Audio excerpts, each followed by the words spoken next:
Wolfenstein: The New Order. This game came out back in 2014, was released to the Xbox 360, Xbox One, PS3, PS4, and PC. The story takes place in an alternate 1960s timeline where the Nazis win World War II, and we play as a man named B.J. Blazkowicz, and his job is to bring back a resistance to the United States of America and take down one of the bigger generals across the Nazi party named Death's Head.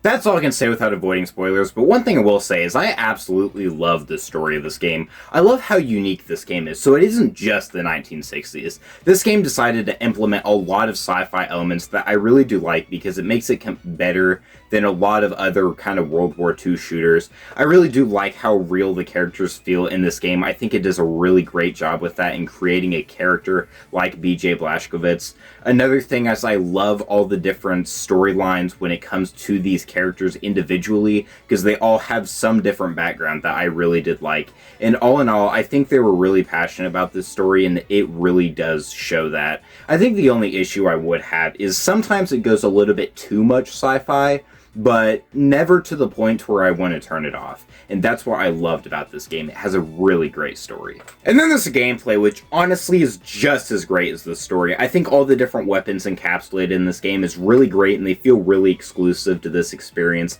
A lot of the weapons, if they exist in real life, are improved in some way, shape, or form, or they have their own unique look to them, which I really did like. I think all the different level designs within this game are really great and fun and unique. I think the enemy variety is what makes this game really great to play within the action segments, because there's a bunch of different enemies you can fight in this game. You could fight normal Nazi soldiers, you could fight robot dogs, or you could fight super soldiers. You really never know what you're going to get.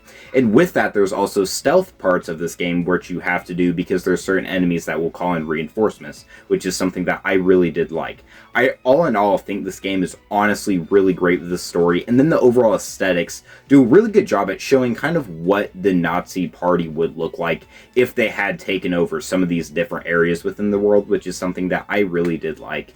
Which means overall, I think this game is around a 9 out of 10 and is one of my favorite first-person shooters ever. I think when it comes to the story, it does a really good job at making all the characters feel real, and makes you personally kind of question what the world would look like if the Nazis did win World War II, which is what this game does really great. I think the gameplay is definitely worth checking out, and I just really do recommend this game to anyone who loves first-person shooters just because of how great it is.